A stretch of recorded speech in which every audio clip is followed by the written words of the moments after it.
Cinema quality movies on a budget. Eric Roberts put Samuel L. Jackson to shame, and Toy Story 3 should have been the end. Oh, it's time for class. Class is in session! Roll call! Bueller. I'm gonna be late for class. Bueller. Am I hallucinating here? Just what in the hell do you think you're doing? Late jokes. You're mine now. You belong to me. Did you study for the test? No more complaining. No more Mr. Kimblett to go to the bathroom. Nothing. There is no bathroom. Hello, classmates. Welcome to Middle Class Film Class. I'm your host for today, Tyler. I'm Joseph. And I'm Peter. We have a great show for you today, as always. Welcome everyone on YouTube Live and otherwise, and of course, the OG audio only classmates in podcast land. We are here late afternoon. We're there. On the Lord's Day of Rest, Sunday. Correct. And it's great to be back. Thanks for having me back. It's I like how you're appreciative that we allow you in the house. Thanks for having me back again, guys. Really. yeah, you know, I figured that was After I knocked on the door this time, the hesitation, wait was just a little bit longer. I thought maybe this was the week. Yeah, I mean, you know, like I feel like I'm always on my tippy toes. You ever ghosted someone? Have I ghosted someone? Yeah, like proper ghost. Like don't call back. Not even like, hey, I'm not talking to you anymore. No, Just I don't. ghost. I don't believe I have. I don't believe I have. I don't. It's a great feeling. Is it really? To ghost somebody? I've been ghosted before. I have never ghosted. I was being disingenuous when I said it was a great feeling. I think it's a terrible thing. To be ghosted or to ghost? To ghost. Both. Yeah. Really. Well, because To ghost or not to ghost? Well, because like if you ghost someone, like you obviously have a close relationship with that person. So Not necessarily. No. Not necessarily. Well, then you're acting like that you have experience in ghosting. I mean, you don't have to be close with somebody to ghost them. You just have to have known them and speak with them on somewhat of a basis, and then you never do it again. Like you leave them hanging for the rest of their life. Yeah, like you just don't like block their phone. Yeah. They don't know where you work or live. Now, are we talking about intentional ghosting? On purpose. Oh, okay. Yeah, So you a accidentally purposeful ghosted ghosting. someone? Accidentally ghosting, like, I forgot to respond to this person. Forever. Well, I mean, ghosting is still, when is it not ghosting? Like, I replied to this text a week later. That's not ghosting. No, ghosting. No, that's like forever. Ghosting forever. Ghosting is an imply. It's a life sentence. Isn't it ghosting until you respond? No. That's then just not responding. Then you're not. Then you're just a late texter. Yeah, you're just texting late. Yeah.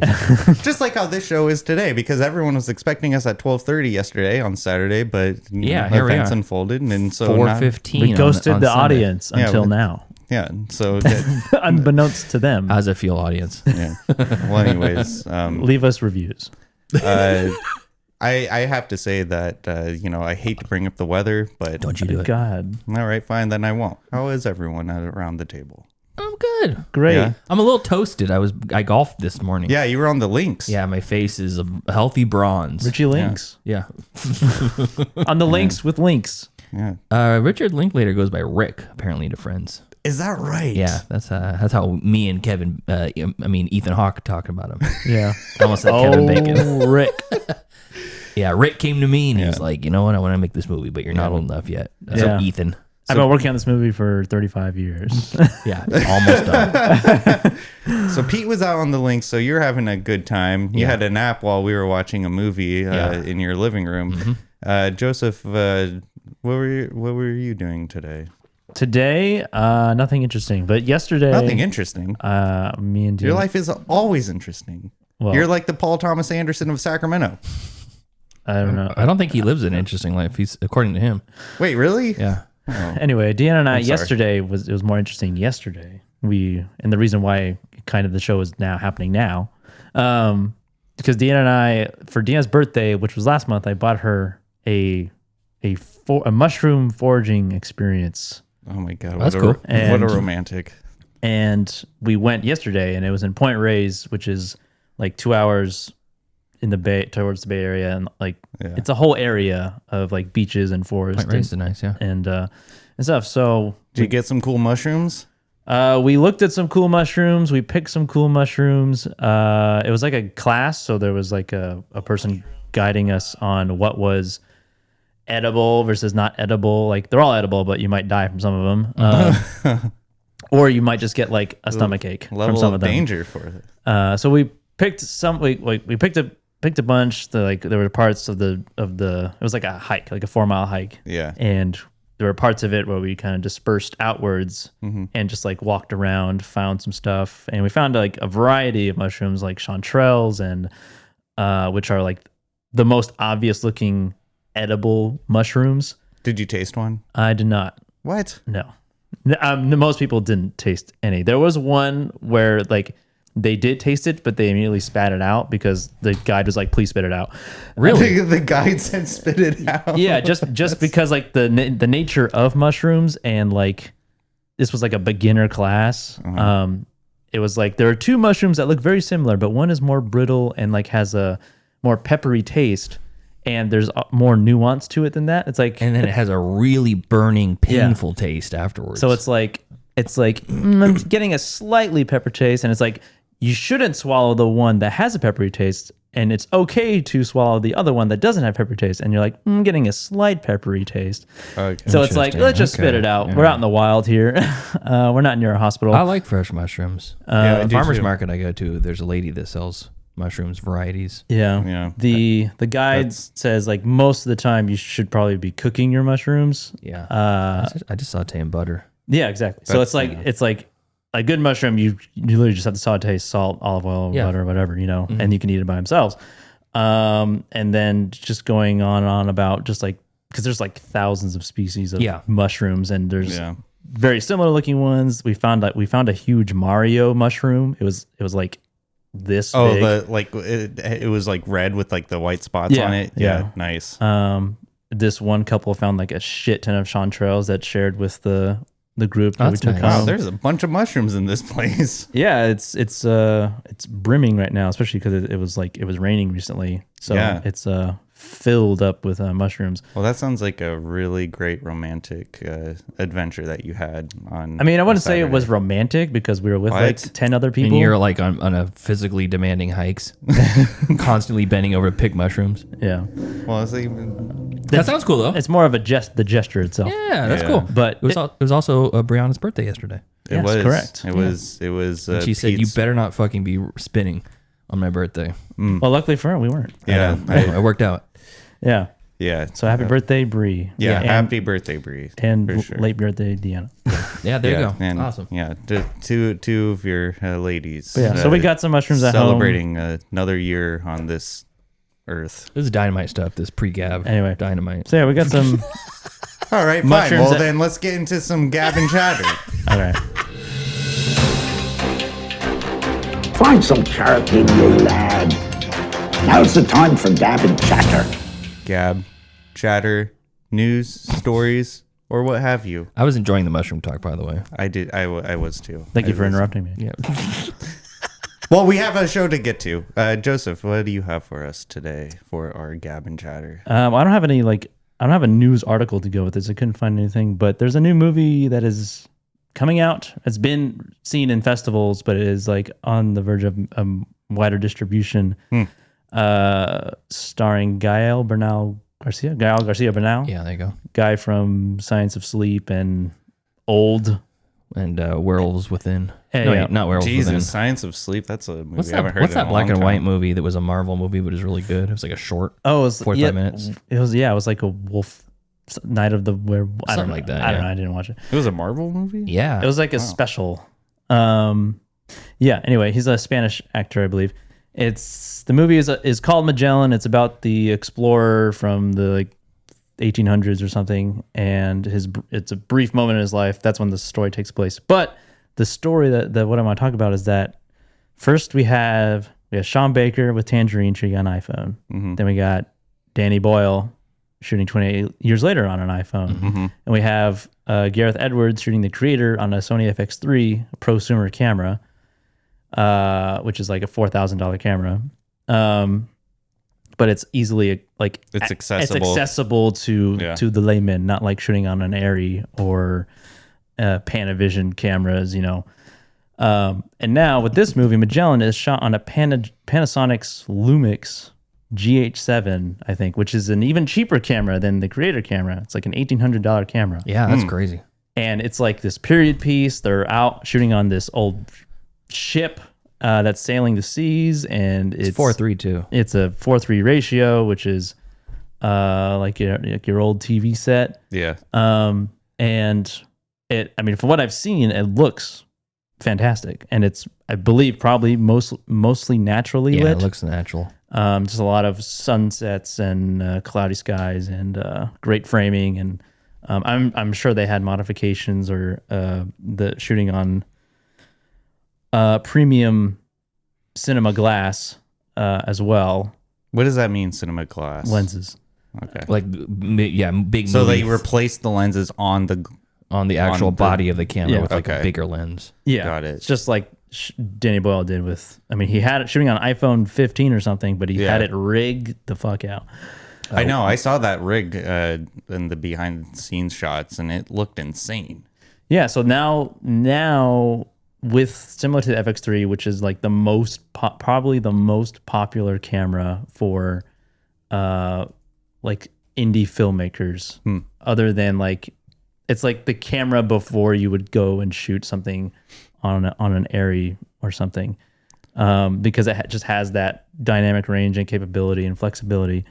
And we shot Mother Wound on the FX3, and And it looks great. and I don't like that camera, but You don't? Why?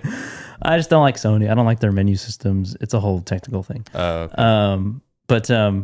But the idea of shooting another movie, big movie, on a Panasonic on a camera that's $1,800. Now Panasonic's going to have their moment in the sun. You know, Yeah, their, awesome. Their sales are going to go up. I doubt it's going to have this. This movie does not seem it's going to have the same amount of attention as like the creator did, because it's not like an action sci-fi It's like a movie popcorn directed by yeah. Gareth Edwards, who has like more movies behind him, like before the creator, to sort of give him a reputation.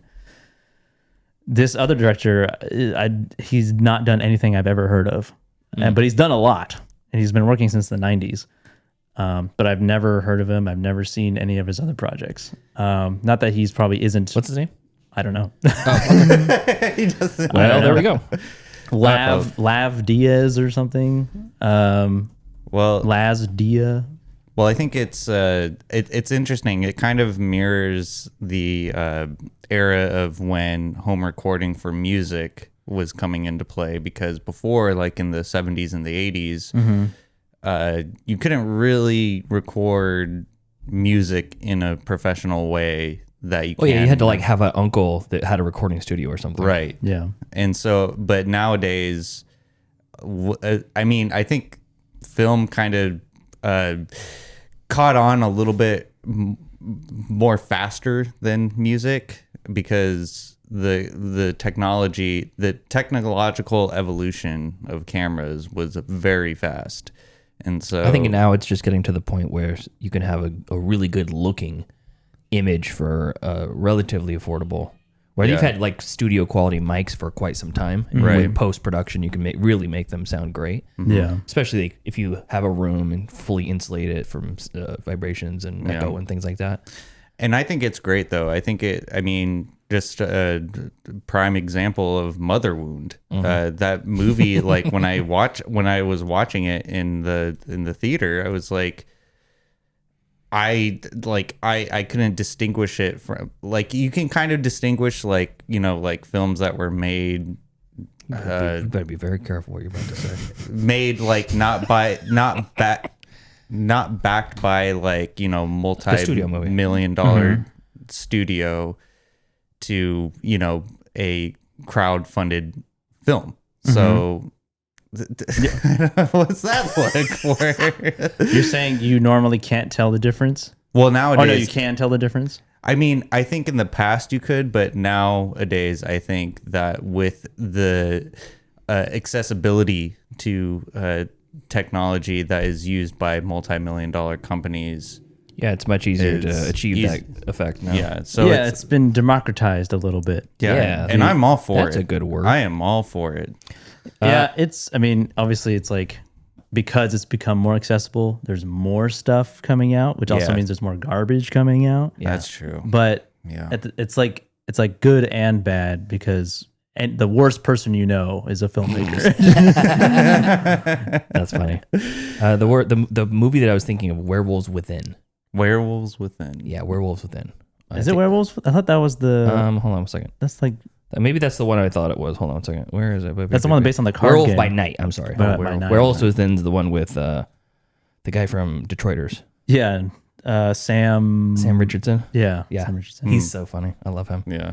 Yes, Werewolf by Night. I'm sorry. Yeah. All right. So this guy is using a camera that's accessible to pretty much anyone who has And it's a couple exciting. grand in their bank account. Yeah. Yeah, and he made a period piece. Also, he had access to Gael Garcia or whatever, and like a pirate ship and like the open seas and all that stuff. But That's Old awesome. GGB. He got access to GGB. yeah, I mean, if whatever he used to modify, if the camera department was the cheapest, and he put all of that funding into getting everything else, set decoration, locations, like being able to film on the ocean and all that kind Right. of stuff, whatever that goes along with all of that. Usually the camera department is like the higher on the budget list. Yeah. Sure. Because you obviously want the best, right? I wonder what Godland's budget was. What kind of camera they used? It was a RE. It was an RE? It was like an RE Lite. Because they had to. It was a film camera too. They had to have that lockdown shot of that decaying horse over the course of 2 years. So I'm like, did they leave that camera out there the whole time? I don't- can't believe it. I can't. Don't think so. They probably had a rig they can like load Someone, it into. no, they just had a local going out there every day and like filming for like an hour. They probably were able to get. They probably had measurements. They probably had. He probably left the actual like rig in. Specific marks, Yeah. specific heights, Yeah. distance from the camera to the horse. And Let's just eyeball it. I mean, I'm Just sure, eyeballing. I'm sure there was probably like, micro adjustments needed to be made in post Yeah, sure. to to line it up. But overall, it was I think about that quite often actually. I'm like, God damn, Yeah. the planning on that. Yeah. But yeah, Cool. All right, cool. Pete, what do you have for us this week? Well, Gael Garcia Bernal, our old pal, GGL. He, GGB, sorry. He, I was thinking of Joseph Gordon-Levitt. JGL. Yeah. So our old friend, GGB, he's got 9 upcoming credits. 9. How many upcoming credits do you think that Eric Roberts has? Take a guess. Double digits. Take a guess. Eric Roberts. Yeah, Eric Roberts. 80s. How many upcoming credits does Eric Roberts have? Upcoming, Upcoming, yeah. like this year or next year. Yeah, like in 100. in production. Tyler, what about you? 95. 94. Oh, Oh wow, You guys are both very close. you told us beforehand. Yeah, okay. Yeah. I didn't want to be exact. yeah. I just want. So, Eric Roberts has a memoir, Runaway Train, or The Story of My Life So Far. It's a book that just came out about his life. And he says that there was always a time when people were overdrawn, overextended, broke, scared. And he says, quote, I know people who are on the cast of Titanic who can't pay their rent right now. Jesus. So he basically took on this philosophy that he will never say no. He says yes to everything. You get an offer, he gets an offer, he takes the movie. I mean, it's work. It is work. You have a movie? Yes. Yeah, I mean, it's almost like, I don't know, take it and put it into like physical labor. If you're a house builder and you're like, do you want to be consistent and do you want to have a good paycheck? Then you're going to build stuff when the weather's not how you want it to be. Yeah. You build stuff during the summer when it's hot as shit. You just work your work schedule around that. Or maybe you build during the, you chase the good weather. There's a subsection of the auto body repair world called PDR, or paintless dent repair. And what they do is they go in behind the panel for small dings and dents and they rub the dent out from the backside so you don't have to paint it. You do it softly, carefully. Well, those guys travel the country chasing hailstorms. And they generally live in the Midwest and the South, but they don't have a permanent location because they just chase the storms. Yeah. And that's where the money is. So do you want to chase the storms and make money like Eric Roberts? Or do you want to be like that schmuck on the cast of Titanic, begging for food after 6 months of no work, right? Eric Roberts doesn't have to beg for food because he has no 6 months of work where he's dead. Yeah. Eric Roberts has the distinction of having the highest number of credits of any living actor currently. On IMDb alone, under his acting credits, 798 credits. Jesus fucking Christ. 798. He doesn't say no. He doesn't say no. I think he was in like a Christian nationalist propaganda movie recently. Probably. Yeah. Probably. Yeah, probably. That's the fun part is like, was Eric Roberts in this? He doesn't Probably. read the script till the day of. Yeah. I mean, at some point, you have to be so good that you're just like, you're reading it on the way there. You're like, hey, Siri, read the script to me. My favorite of all his, let me see. Do I have His it in best here? role, Batman. Oh, yeah. Oh yeah, he was in Ramirez. Batman. Marconi? No. No, he was Falcone. Falcone. Is he Falcone? No, Marconi. He might be Marconi. I don't know. He was one of those mobsters. So he has a series of movies. I'm trying to find them right now. I thought they were called Deadly Doctor, but it's like, Oh, I know what you're talking about. yeah. Let's see. Let me try to find it here. Let's see. Eric Roberts. He plays like a Eric corrupt doctor. Yeah, Eric Roberts. I don't know, chat. What do you movies. Shinneman's on there. Stalked by My Doctor. That's what it's Shinneman. called. Sup? What's up, Joel? How you doing, buddy? It's called Stalked by My Doctor. Stalked by my doctor. Hell yeah. Stalker, if you will. Yeah, Stalked by My Doctor. The Return. Stalked by My Doctor. Okay, I'm gonna. Stalked by. Docked by my stalker. Like I said, he says no to says yes to everything. Yeah. Okay, so let's look here. I mean, it's like there's an analogy to be had there. Like when I was doing gig work as a Uber Eats and DoorDasher, yeah, you don't say no So- because it's money. Okay, so I'm gonna try to find the first Stalked by My Doctor because there's a lot of them. Let's see here. There's a lot of There's a lot of those them. movies. A lot of those movies, yeah. And We he's should in have all, it. he's in all of them. Okay, Stalked by My Doctor TV movie 2015. Stalked by My Doctor 2 The Return 2016. Of the Okay. doctor. Stalked by My Doctor Patience Revenge 2018. Patience revenge. He's like Freddy Krueger. And Stalked by My Doctor A Sleepwalker's Nightmare. Jesus Christ. Yeah. There might be more, but he's not in them, which I don't know why they would pass on Eric Roberts. that's- You know he's going to say yes. It's like it's like Saw and Nightmare on Elm Street. So this is the synopsis for Stalked by My Doctor, A Sleepwalker's Nightmare. Wanted for multiple crimes, Dr. Albert Beck assumes the identity of another doctor en route to a new job at a sleep clinic. He falls for his first patient, Shelley, who suffers from a nocturnal sleep sex. What?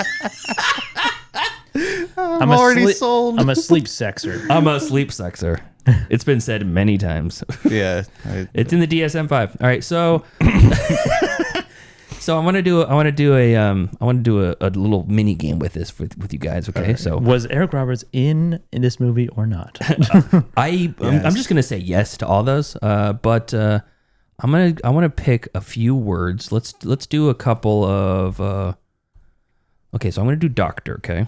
Okay. And I want you guys to tell me how many characters did he play who were called Doctor something. Okay, so let me count them up real quick. Okay. Oh, okay. Jesus Christ. The fact that there's a pause to that. It must have been a lot. God damn Okay, it. all right. It's still going. Okay, so how many doctors did Eric Roberts play in his catalog? And it can be, if it's the same doctor, we're counting it for Okay. every movie. I'm going to guess 67. 67 out of the 800. 14. Oh, just as close. It is 13. Oh, damn. 13 doctors. Okay, let's see. I don't know why. I see him as a doctor. Yeah, let's see how. I would trust him as my doctor. Would you? He might stalk you. That's fine. He can. Okay, so that's fine. I'm okay with that. All right. So, I say let them look.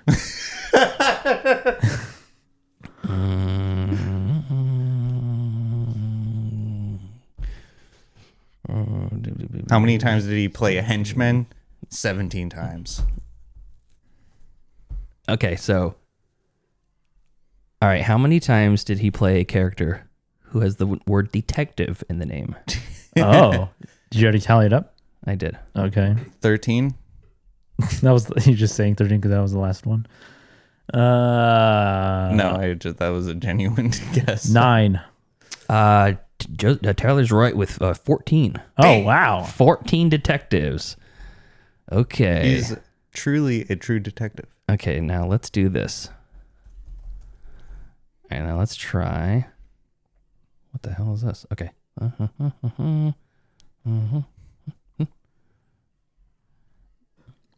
This is riveting stuff. Yeah, I know. I should have titled this up before. Actually, okay, I already counted this. How many movies so far has Eric Roberts been in 2025? We got a few months left of the year. How many has he been in this year? This year so far, already released, not in pre. It says he has 94 coming next 94 year. upcoming, but that could be next year or the year after or whatever. 23. Okay. 71. Ooh, Tyler's closer. 42 movies so far. Oh. Jesus. Yeah, so The guy likes to act. he loves. He likes the money. I think he likes money. Yeah. So, and it's funny the It's a full-time job for him. the actual Well, yeah, it is. the actual like article here is so funny because it says the entertainment industry is facing an existential crisis with less content being produced and far fewer jobs for the taking. Fortunately, Eric Roberts got wise to the state of affairs well before everyone else did. Even before we binge TV shows at a source of pride. Quote, they now give you no time to rehearse and they pay you less, says Eric, who is best known for his live wire films. You can't sit around and wait for big paychecks anymore. So that's I mean, yeah, he chose the profession of being an actor, and that's what he's doing. I'm acting, aren't I? he says I'm acting. pretty close. He says, quote, I'm an actor first and foremost. Everything else is secondary. First and foremost. Yeah, everything else is That could mean anything. yeah. I'm an actor. Anything secondary. Oh, that is wonderful stuff. I have a newfound love for Eric Roberts. I love him. I think he's great. I'm an actor. I'm a cashier. He's fun. That's what I do. Yeah, let me. I'm gonna start saying that to people. I'm like, I'm a delivery driver. Okay, so First and foremost. Everything else is secondary. So if we're talking about his top four, IMDb's got the top four. His top 4 credits? Top 4 credits, yeah. Could you guess what they are? Dark Knight. Yeah, The Dark Knight is one of them. Okay. I couldn't name anything else. Stalked by My Doctor. 2 of these you definitely know these movies. Is not Stalked by My Doctor. is one of them? Batman Begins.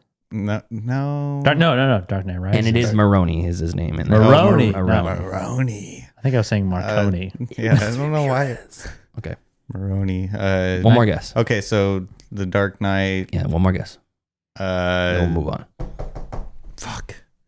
Some Lifetime movie. No, Inherent Vice and The Expendables. Inherent Vice? Yeah. Also, Runaway Train from 1985. He played Buck, apparently.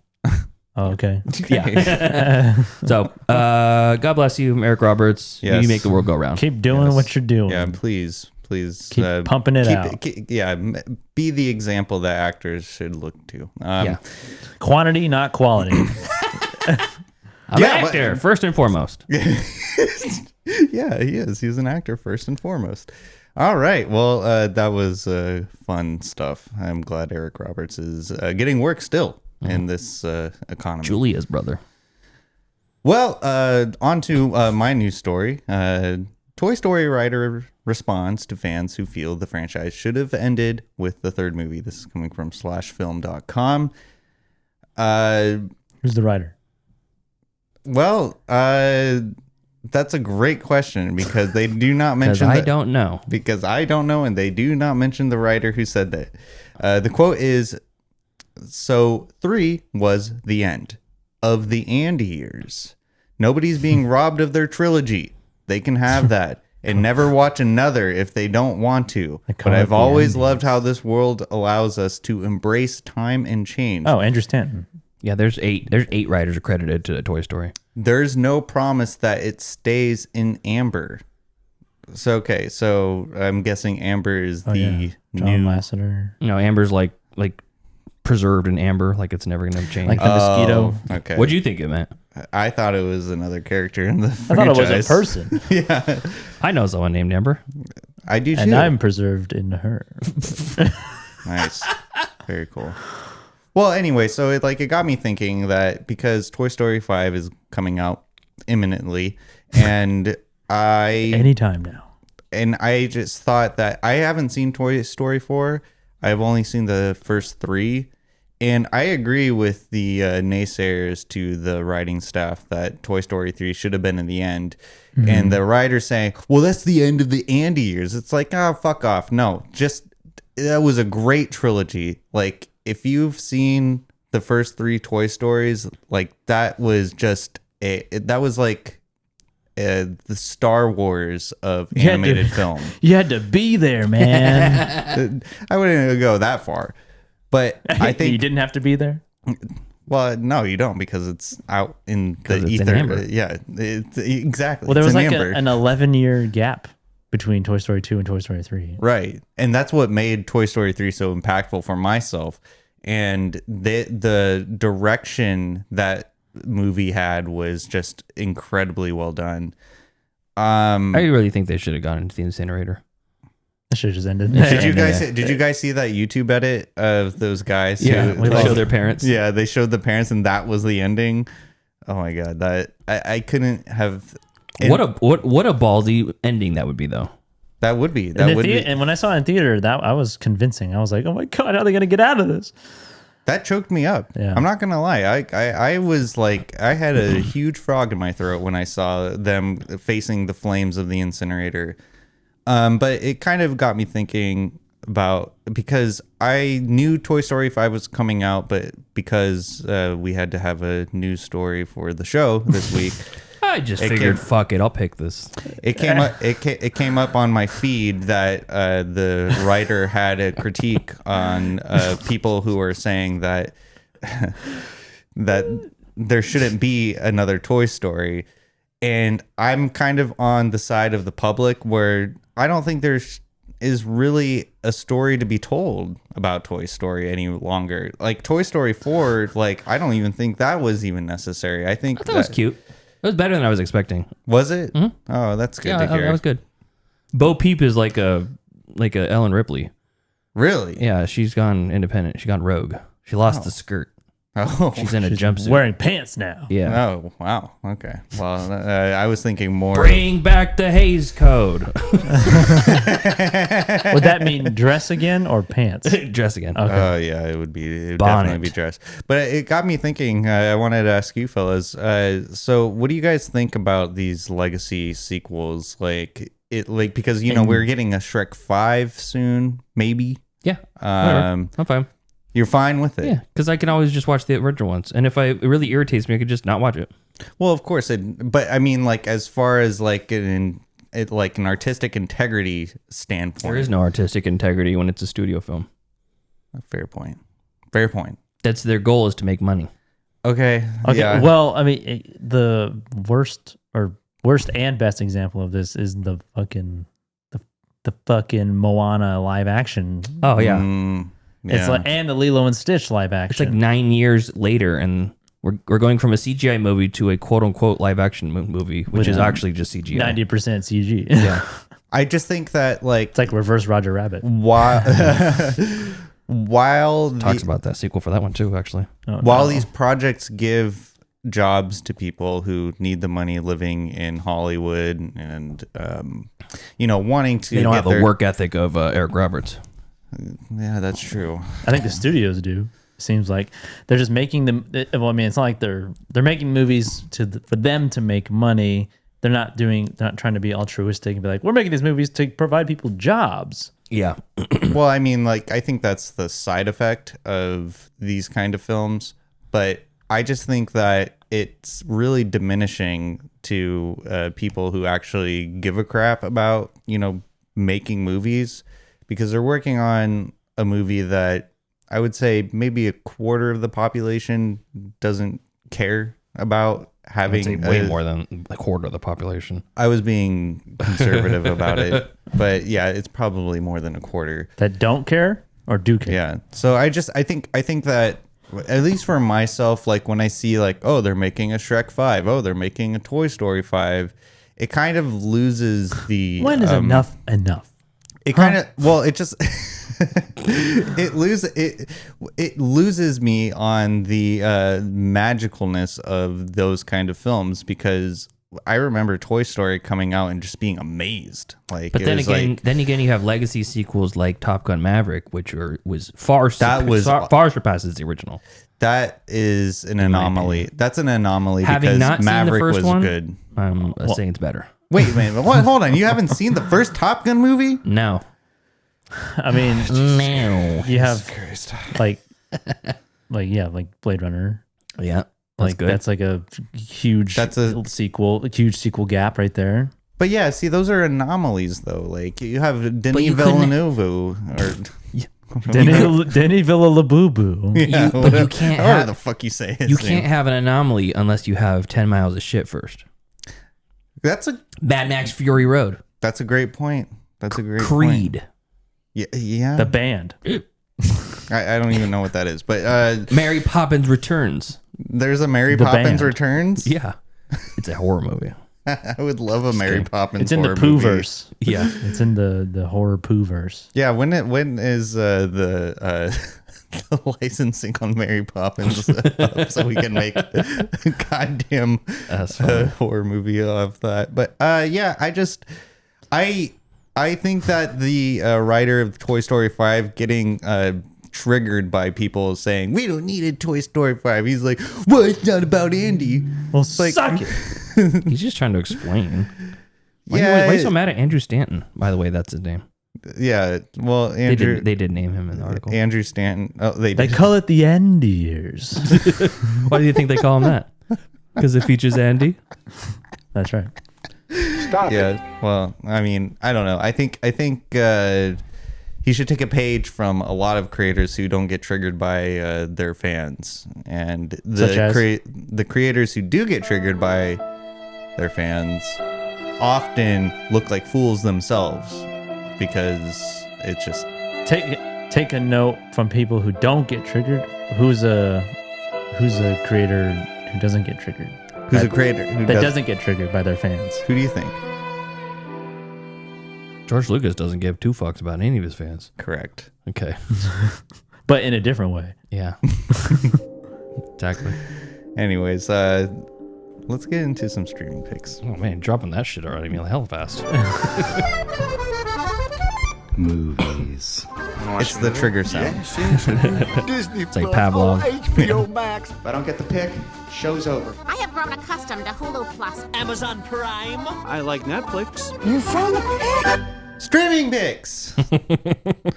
Movies that we watched this week on our streaming services, and we are recommending or not recommending to you. Joseph, what do you have for us this week? I don't have much, to be honest.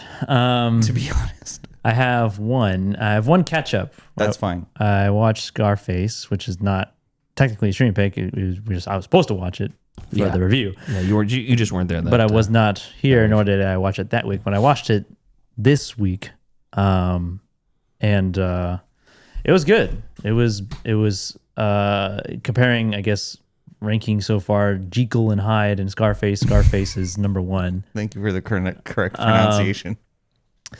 Scarface is good. Yeah, it was good. I thought it was. It's like that scene where he throws the corpse out of the moving car. Yeah, the They're dummy. like, holy shit. Yeah, I know. Do you think it was better than Al Pacino's performance in Scarface? I don't know. I can't really say. I can't say that I technically have seen that movie. Why are you so angry, Tyler? How have you not seen Scarface? You don't have the same experience that I do in life. Yeah, How dare you? Yeah, I've that's seen true. like You're a right. good. You're right. I've seen good parts of that movie, like a chunks of it, like the ending, and like the club, one of the club scenes, and then the like chainsaw and Yeah, the chainsaw in the shower. bathroom. Yeah, that's a impactful one. The guy throwing the guy out the helicopter, Yeah, that's a good one. right? The stuff that stuff sticks to my memory of like my dad watching it, and I was in the room. But never from like I never sat down from beginning to end and watched it.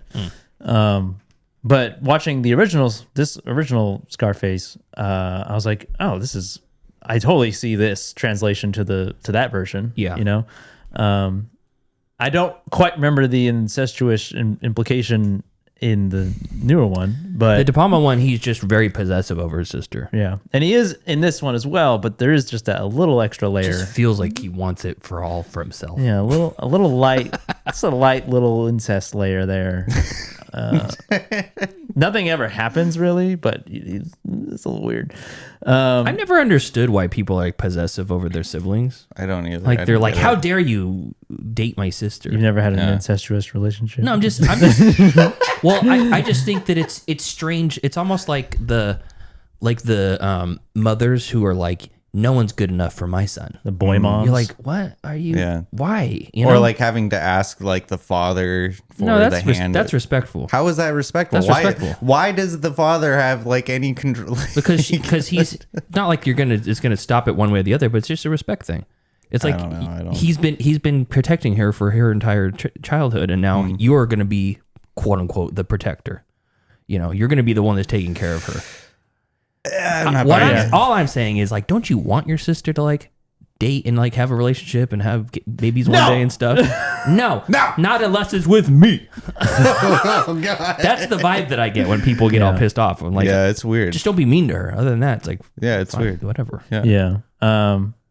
Yeah, and even the concepts of the concept of his sister, like she kept on saying like, I'm an adult, I'm 18, and even the guys, other than like his friends or whatever, were like, I don't want anything to do with you, you're a kid. Yeah. And she's 18, which is like, and this is 1931, where back in the day it was like normal to She kiss should have had 2 kids by now. Yeah, sure. right? You know, it was like the younger the better. What's going on the board? Like Epstein would have had no problem back then. Jesus Christ. Epstein would be mayor of the city. Exactly. Mayor of Kidville. You.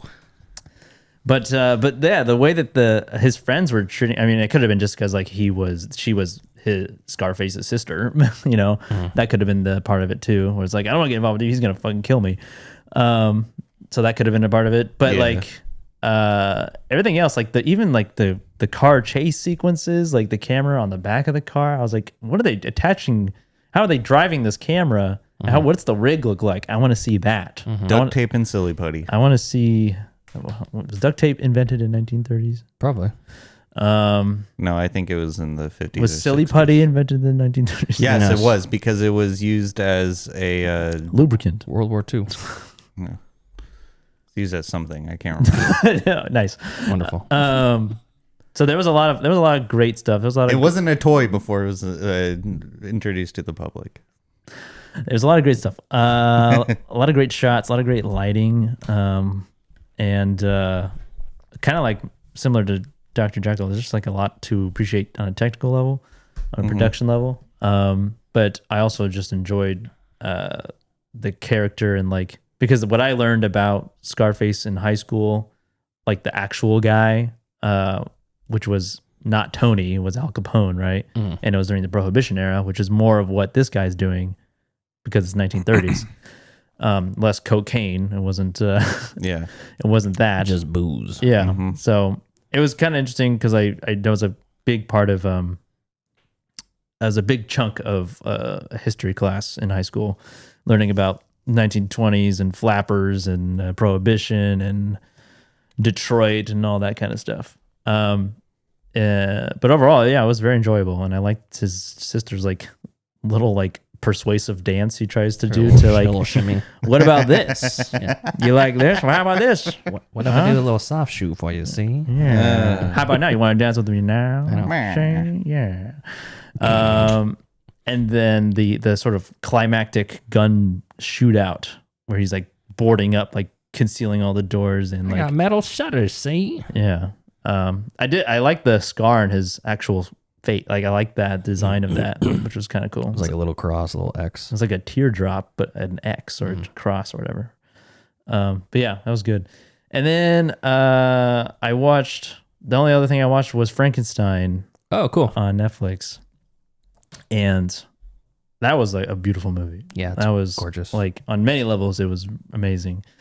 I don't think it's quite the masterpiece that people are saying it is, because I certainly think Shape of Water or Pan's Labyrinth is a superior movies. But the Jacob Elordi as Frankenstein or the creature, the evolution of the character and his dialogue was like amazing. It was really well done, I thought. And the writing was really beautiful as well. And like, I know nothing about the source material, but I have a rough idea based on Young Frankenstein. They left out the entire tap dancing scene. Yeah, putting on the Ritz. I know they changed the whole, like, there was no like villagers, but pitchforks and all that. They like, that's not a thing in this movie. It's literally mainly just about Victor and the creature, and it's like told in a chapter format where it's like Victor's like the first third of the movie, like him meeting Christoph Waltz. First of all, I had no idea he was in it. As like the funder for his experiment, this whole thing, and then that's like the first act of the movie, and then the second act is the creature after he gets out of the lab and is just like exploring the world and learning the language, and you have Felch from Harry Potter as the old man. And I thought that whole segment in the middle of nowhere, that cabin in the middle of nowhere, was like him observing from like behind the wall, and like their relationship, and was really like ended up being heartbreaking because they develop something and then it moves on. And then the full circle moment from the beginning of his like life, the creature's life, to the very last shot of the movie was really well done. And it was beautiful. A little bit though, like it has that Netflix tinge. Oh, you think so? Yeah, it has like What does that mean? Like it's like, because it's a Netflix funded movie, just produced movie. It has like that Netflix wash over it. Yeah, I think I see what you're getting at. Like it looks like a Flanagan movie a little bit. Oh, I see what you mean. Okay. Like it just has a sort of Soft edges. Yeah, something about it. It just has it. Something about it. But the production design, obviously, like you're gonna get like beautiful looking stuff, and it's bloody as hell, especially in the first. Is it really? Especially in that first third, because he's putting together a creature. Where's he getting the body parts? He's chopping up corpses. Yeah, They show it all. Nice. and it is certainly gross in other aspects too. There's some other moments. Yeah, like I like the part with the old man. Or I saw a meme with the old man in the cabin, and he someone photoshopped a T-shirt on him that says, "I'm not the dad, I'm just the dad that showed up." yeah. It's funny because that whole segment of the creature and the old man, it reminded me of I don't know what story came first.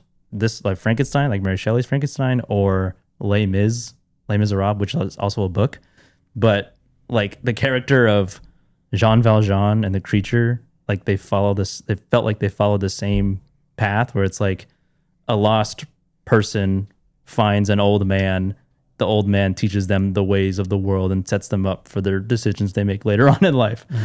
But I'm sure that's a common trope that comes. But yeah, Frankenstein, really, really good and really well acted, really well performed from everybody, and just really good. Very cool. I think Pan's Labyrinth has more of an impact, and I think for me as well, story wise, and Shape of Water feels like a more start to finish whole like artistic vision. But taking a movie like Frankenstein that's been done a billion times, this is a really good adaptation. I think the emotion that came out of Jacob Elordi was so good. Yeah. And I was surprised, honestly, with him, because I'm like, Elordi, I mean, he's very tall as fuck. Yeah. But I'm like, I don't know. I don't know if he's got the chops. It was funny. Killed it. Because like we and Deanna started watching it, and she was like, "Who plays the creature?" And I was like, "Jacob Elordi." And he's like, "I don't know who that is." And I was like, "I don't think we've watched anything with him in it." And I was like, "Oh, but you've seen The Kissing Booth, which is like another Netflix rom-com, like teen rom-com or something from like years ago." She's like, "Yeah, I've seen that." And then I showed a picture of him, and she was like, "Ugh." That guy? Yeah, she was already kind of had a red flag against the movie before it even got going. And then You guys didn't see Saltburn? No, she hasn't seen Saltburn. Oh. She would never watch You don't that. watch the slurp sucking scene? Dude, Saltburn is a favorite movie of mine. Love that movie. No, she would never watch that. Okay. But yeah, so she had a red flag against it because of that, but then ended up loving it. Oh, good. Nice. So, yeah. Cool. All right, Pete, what do you have for us this week? I rewatched One Battle After Another. It's on digital now, so you can rent it. And Brianna wanted to watch it. Paul Thomas Anderson's One Battle After Another. Yeah, this movie's fucking rips. Just as good the second time. Even better the second time. I've heard very great things about this film. The pacing, like I told her it's on for rental. Let's rent it. Let's watch it together. She was like, it's 3 hours long. Like, it doesn't feel like 3 hours. Let's just watch. Did she it. have that same sentiment? Like it was like it didn't feel like 3 hours. Yeah. By the time we got an hour into it, and she was riveted. Nice. And then the movie ended, and I'm like, doesn't feel like 3 hours. And she goes, pace is really good, but it's got so many great performances. Sean Penn has an all-time walk in this. You know, I don't think people give enough credit to like how people walk as like a fingerprint, like a character trait. Yeah, like a character trait. You know, like you're saying, Tom Cruise has a walk. You know, the way that Will Smith And a middle walks. tooth. Yeah, he does. He's got his whole mouth, upper palate is shifted over. Like people have like Johnny Depp as Jack Sparrow has a walk. That's a great point. He almost like prances as he walks. Yeah. Ace Ventura has got a walk. Yeah, he's got a walk. You know, he's got the head bob as he walks. That's Pigeon That's a walk. really great like thing to point out. Sean Penn in this has a all-time walk. Like when you watch his character, you're like, Like with why a does he walk? swagger or like You just gotta watch awkward? the movie. You gotta watch the movie. All right. I'm like, why does he walk like that? I don't know, but it fits the character and it works. And his character is such a fucking creep. He's so good in this. And there's a number of set pieces they built for it, like the two sound devices. When they get close together, they play individual chimes, but when they get close together, they play a song in tune, which in itself is a great set piece. It's a cool retro set piece because it's supposed to take place. The beginning of it takes place like 15, 16 years ago from today. Okay. And you're like you're looking at it and you're like, oh, this is like late 90s technology, mid 90s technology when they make it. So it looks good. And then, but at the same time, like the theme from that is, you know, Bob and Willa, Leo and his daughter, as they're separated because that's basically the entire movie is she gets separated from him and he has to find her and she's in peril. And when they were finally reunited at the end, spoiler, it's like they're two sounds. They're completely opposite characters in the movie.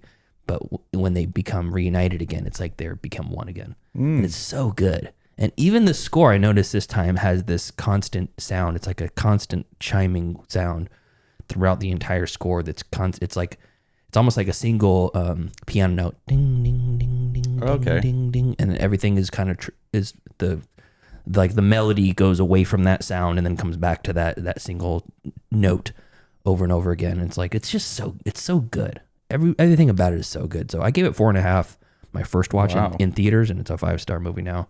Wow. It's really, really good. 5 stars. Oh yeah, very good. I mean, I don't know why I didn't give it 5 stars in the first place, but okay. So next movie I watched, that's One Battle After Another. You have to rent it.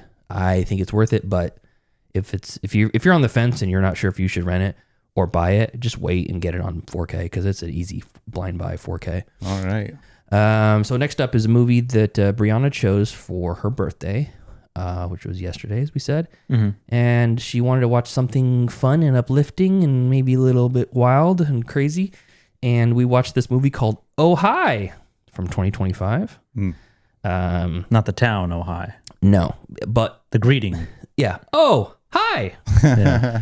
And I had to make a new letterbox list for this movie. They say the name of the movie in the first line of the movie. Oh. First line of the movie, the first spoken dialogue is, oh, hi. And I'm like, oh, that's good. Oh, hi, Mark. They did the title drop. Yeah, the titular line. The title drop is the first dialogue spoken in the movie. I wonder how many other movies have that. I'm going to be hunting for them now because I have a letterbox list. It's one movie long right now. And the plot synopsis of this is there's a young couple A guy and a girl. They're played by, let's see who the actors are. Let me see here. Molly Gordon and Logan Lerman. Never heard of him. Logan Lerman. Yeah. He's been in a bunch of stuff. He was Percy Jackson, I think. I get him in. What's the other guy? He was in Bullet Train, Logan Lerman. Fury, Perks of Being a Wallflower, Butterfly Effect.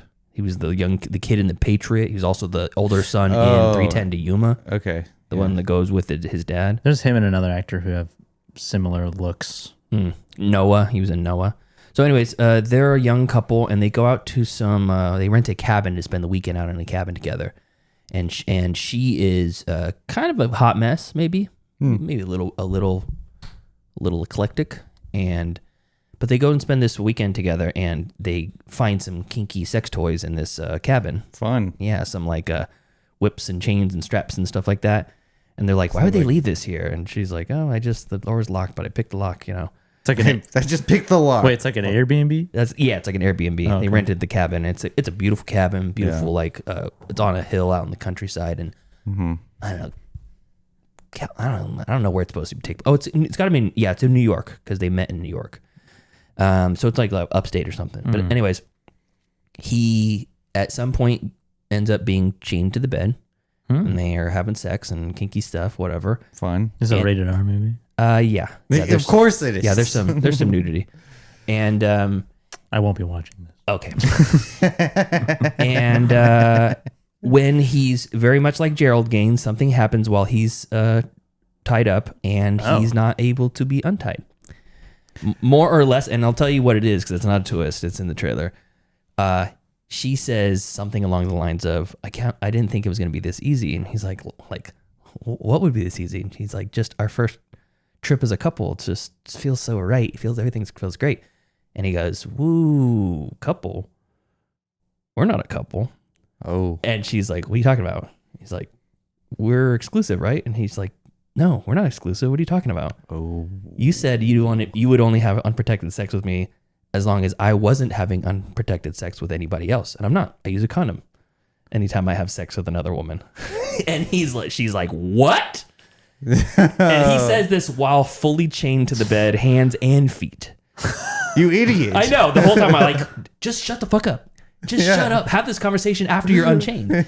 So she decides to prove that she is worth wifing up whilst he's chained. Nice. And okay. In her mind, she's nuts. In her mind, she's going to prove that she is wife material while like making him breakfast in bed because he's chained to the bed and stuff like that. That's fucking insane. So it's like a I love comedic it. Gerald's game. It's a comedy. Yeah, it's a comedy. And then a couple of more characters are added to the mix. Geraldine Viswanathan, she was in Cock Blockers, that movie that came out a while ago with John Cena. She's really good. She's very funny in everything she is in. Okay. And then John Reynolds, he was in a movie called Save Yourself, and he was really funny in that. He's fucking great in this. He's really funny in this. Save Yourselves? Save Yourselves. Yeah. The alien? Yeah, Alien Invasion. He's the main guy. Oh, yeah. okay, yeah. And he's so funny in this. And when he comes in, he's a breath of fresh air to a chaotic movie. So so this is streaming on Netflix. Is a good recommend. A good date movie. Nice. Yeah, very, very funny. And it goes into some unexpected directions, but you're just like, you idiot. It almost got to the point where I was frustrated because of how stupid he was. And David Cross has a very small part in it. Oh, nice. Yeah, he pops up a couple times just out of nowhere, and it's very funny. So that's called Oh Hi from 2020 from 2025 on streaming on Netflix. And then lastly, recommendation of the week of a new release. I guess one battle after another is, but I already talked about that before. Yeah. Roofman. Ooh, I've heard good things about this one. Directed by Derek Sanfrance. Yeah. Which I want to make another letterbox list for movies that I thought was going to suck asshole based off of the trailer, but I end up loving. Yeah. Because the trailer for this looks so bad. It looks really bad. It looks like, obviously, one, Derek Sanfrance from Blue Valentine and Place Beyond the Pines to this. Yeah. That's exactly what I was thinking. And you have to trust Sanfrance. I'll tell you that. Trust Sanfrance. Trust him. Because you're in very capable hands with him. Yeah. He did not lead me astray, even though I thought he was going to. And I heard so many good reviews of this. So I'm like, I just went in and said, okay, I'm let myself go to San Fran. Yeah. So Channing Tatum, Kirsten Dunst, Ben Mendelsohn, Lakeith Stanfield, Juno Temple, Peter Dinklage, Cast. couple other people. Star-studded cast. Jimmy O Yang's in it for a minute. He plays a cameo. Punky Johnson. It's a really good cast, and it's a true story as well. Oh. And the idea, it's a Channing Tatum plays this guy he's trying to basically make a life for him and his baby mama and his 3 kids. And he can't, and he's a former like Navy SEAL or something like that. And he decides he's going to rob a bunch of McDonald's. And he cuts a hole in the roof of the McDonald's, goes in the morning when they were about to do their bank deposit, holds everybody hostages in there, makes them go in the refrigerator, takes the money, and leaves. Yeah. But he's very nice about it. Like he makes sure they have jackets. He's very and stuff. polite. Yeah, he makes sure they have jackets and things like that. He apologizes. He's like, I know, I'm sorry, I'm an asshole. I'm so sorry, but don't worry, it'll be fine. Just get in the refrigerator, and then I'll call the cops and make sure they get you out in time. And he gets caught, goes to jail. And then breaks out of jail. And then he spends, I think it's like 6 months, something like that, a number of months living inside a Toys R Us. He finds out, he's That's like, right, I remember. Yeah, he's going to go into the Toys R Us and he's going to live in there. And Peter Dinklage is the manager of the Toys R Us, and he's an asshole. Kirsten Dunst is this woman that works there, and he kind of falls for her. And he starts a relationship with her and gets very connected with her, and you're like, this can only end bad. And the whole time he's waiting for Lakeith, his buddy from the military, who's going to get him a fake ID and get him out of the country because he's an escaped convict, escaped felon. Yeah. And he was his first stint in jail. It was like 45 years. Like he got 45 years for it. So he's like, my life is over. So he escaped. Yeah. And then he's like, 45 years? 45 years. That seems excessive. They treated it like felony kidnapping. Oh, yeah. And the idea was, they said, we can't get you for all the other robberies, but we know that you did them, and we know you're the Roofman. So we're just going to get you for felony kidnapping of the 3 employees of this one we did catch you on. And it was with a gun, so it was armed felony, and it was 15 years per maximum sentence. So he's like, my life's over. I'm going to flee the country. And as he's waiting for Lakeith to get off of some like mercenary duty and help hook him up, he falls in love with Kirsten Dunst and her 2. Who wouldn't? And her 2 daughters. One's like 16, 17. One of them's like 14 or 13. And he just becomes a good guy, and he becomes like this absentee father to these kids. And you're like, the whole time it's leading to something's going to happen. He's going to get caught or leave the country, one or the other. But nothing bad good can happen from this. But it's very heartfelt. It's very real. Channing Tatum does a very good job of changing between like this bumbling idiot goofball funny guy to like, I don't know if he's had any movies where he's had to really put it out there emotionally, and he does it here. Okay. Probably Foxcatcher, Yeah. I think. Kind of an intense performance. Yeah. He plays too dumb in that to feel, I think. I've never seen it. Magic Mikey's got some emotional scenes, but not really. I mean, it still feels like emotionally pretty like light lifting. You think this was his smashing machine? I don't know if any movie's anybody's smashing machine. Yeah, I don't think the smashing machine was The Rock's smashing machine even. But it's very good. So it's worth a rental. But I'm sure it'll be on one of the streaming services soon. But it's like a full $20 rental or something like that. Damn. So, yeah, so you could probably skip it for now. But when it hits streaming, I'll make sure to tell the classmates, because it's a very good movie. Yeah. I left when it was all done. I was like, this is fucking great. It's not what I was expecting. In the trailer, they make it seem like this goofy buddy comedy where he's like, I'm hiding in the roof. I'm the roof man. And I jumped out and Peter Dinklage saw my being my, like a my penis. cathartic cinematic experience. It's very good. And there's some side characters too that get redemption. That's very good. So that's awesome. So that's Roofman. All right. So I kind of went on a little bit of a Tom Hanks rabbit hole. This thanks. Thanks roll. A hole, I should say. So I hole. Yeah. We're talking holes. So I'm going to start off with Forrest Gump, directed by Robert Zemeckis, and I have different. I used to like this movie, but upon rewatching it, I think it was like my 4th time rewatching it. I don't really like it that much anymore. Rewatching it with Angie.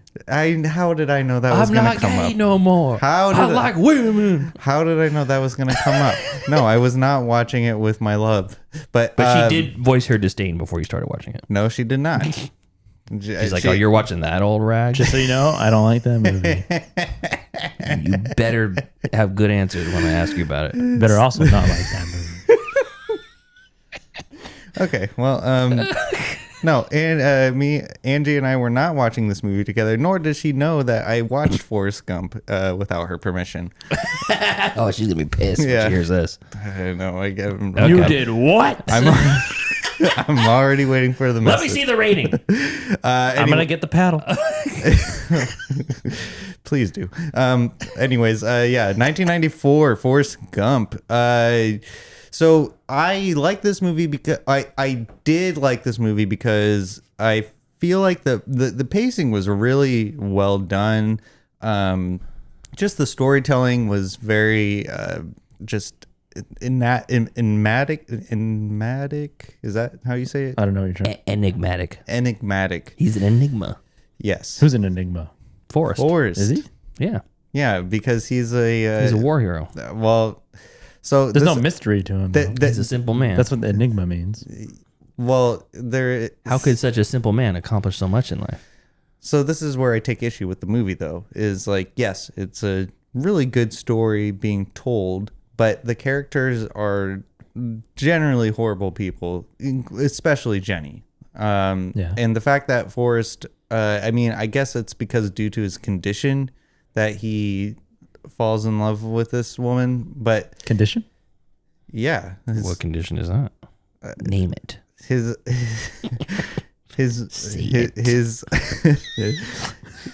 we are recording. His mental condition. He's mental condition. Yes. You know what I'm talking about. I don't think I have to explain myself any further. Okay. That we know what Forrest Gump suffers from. I don't know. Suffers. No, I don't think suffer is the correct. Lives with. Yeah, suffer is the incorrect characterization. Lives with. That's. You think Sally Field should have aborted Forrest? Is that what you're saying? Ooh. No, I'm pro-life. Okay. Just kidding. Oh. Just kidding. Given the option, knowing that her son would have this so-called condition, your words, do you think she should have aborted him? It's a woman's choice, so whatever she felt like on that day. On that day. But I just it's on viewing, like, yeah, the movie is a movie that's entertaining, but when you start looking at it into like a more like humanistic approach, it kind of pissed me off. Like that's life, baby. But what I will give credit to this movie, though, is that I think what the director was telling us, the audience, was that Lieutenant Dan was the audience, because he was like this curmudgeon. He was very pessimistic, and I think the story is told in a way for a pessimistic person to get triggered, like how I am currently. So wait, what? so you see like Forrest, like, he flies with flying colors through his time in service, gets a Medal of Honor even, which is like unheard of, like, for any soldier. Like, I think like there's only like single digit of people who've gotten a Medal of Honor. Really? I'm checking. Yeah. Okay. There's actually 576 people true. who've been awarded the Medal of Honor. That's not true. And also, I also take issue that what was it? As of 2025, over 3,500 people have received the Medal of Honor. It's only in single digits. It's unheard of. Okay, well. We find out it's like 500. That's impossible. I thought it No was, way. I thought it was a lot. I thought it was a lot rarer to get a Medal of Honor. I guess Every week they're doing a ceremony. Jesus Christ! All right. Anyways, I take issue with Forrest because like he's able to accomplish so many things with his condition that he's currently living with. Meanwhile, And then- I'm at home alone. and I'm Lieutenant Dan with no legs. And so I feel like it's kind of like a middle finger to the audience. Like, look how this person can achieve so much by doing so little, and you're sitting here watching this dumbass movie. What? Okay, this is a really weird take, but I'm here. I'm here for it. Okay, I'm listening. I'm paying attention. Wait, so your problem with it is that It's mocking the look audience. at this guy. Yes, he can it's succeed. mocking the audience. Meanwhile, That's- I, with full autonomy and capabilities, with possibly I ain't even doing more, jack I'm shit. not doing anything. I'm driving for DHL for Christ's sake. Exactly. Fake DHL. Exactly. For that. I'm glad we're on the same page. Okay. Fake DHL. But well, actually, it kind of is. But yeah. So your problem with this movie is yourself. Yeah. Yeah. Okay. But I mean, like every other point of the movie, like it hits. It's just like a very iconic movie. You can watch it and be entertained. A lot of people have problems with this movie. They just think it's like schmaltzy, like dreck. Overrated. Yeah, it's like overrated. It's like a popcorn. It beat out Shawshank Yeah. at the Oscars. Yeah, that I take issue with that as well. But yeah, it's okay. I mean, I would recommend this movie though. I would recommend this movie so anyone else can have their own take if this movie is mocking its audience. I like Forrest Gump. I'm a fan. I It also beat out Pulp Fiction yeah, that's fucking weird. and Quiz Show. Quiz show. God, the worst accent in that movie. What? The worst Boston accent in that movie. From who? From the main character. Which one? Who? John Turturro? Yeah. That's not a Boston accent, anyways. I don't even remember. That's okay. Continue. All right. Well, We what? don't want to go down that road. We have a whole episode dedicated to that movie. Yeah, we do. So go check that out. Okay, so you went down the Tom Hanks rabbit hole. Forrest Gump. What's next? 2000's Castaway. Oh, okay. Okay. We reviewed this movie. Usually, yeah. Yeah, we did. And Cast away. Yeah, this movie it's frustrating because Tom Hanks I would never work under Tom Hanks. He is an asshole of a manager. What? What are you talking about? What are you talking about? Oh, in FedEx? Yes. Oh, his character. his character, not the man You said himself. Tom He said Hanks. Tom Hanks. Okay, I don't remember his. He's from Sacramento. Have some respect. He is? Yeah. Mhm. Oh, I I don't know had if no he's idea. from Sacramento. I know he went to Sac State. I'm calling it. Okay, well, I'll trust your judgment on Okay, that. so you wouldn't work under I wouldn't work. Chuck Nolan. No. Okay. No, and you know what? I'm glad I got stuck on that island. And fuck FedEx for that matter. I actually said that. I was like, I'm glad that he's on that island. I sincerely I was watching it with my mom last night, and You I looked was at the camera and you winked. I was watching it with my mom last night, and I was like, you know what? I'm just gonna say it. I'm glad that he got stranded on that fucking island. I don't care you broke your elbow. And also, Helen Hunt was cheating on him from the beginning. That's why she didn't answer the phone in the beginning of the movie when he was at the airport in, I think, Moscow, Yeah. and telling her that he was gonna be home soon. She was fucking that dentist. Think so?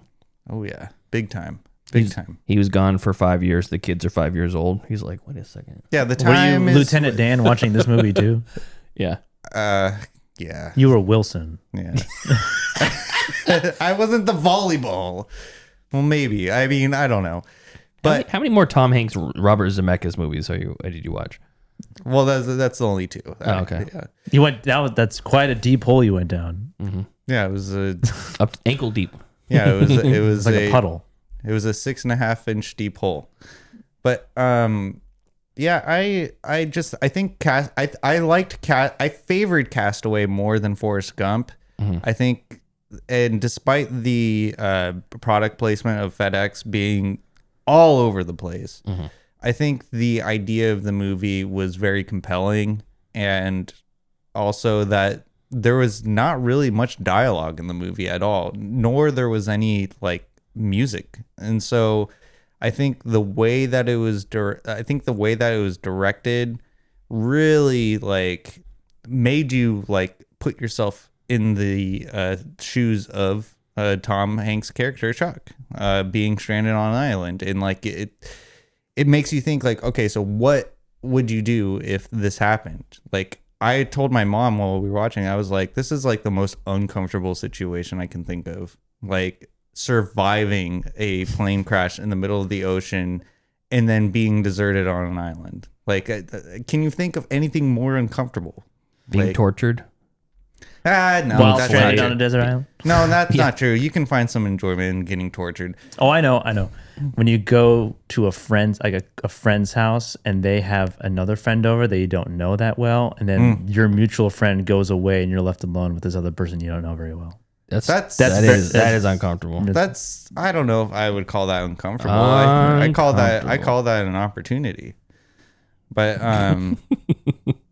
yeah, so I thought that Castaway was the superior movie to Forrest Gump and of the Zemeckis Tom Hanks verse. Yeah. Next thing you got to weigh in on Polar Express.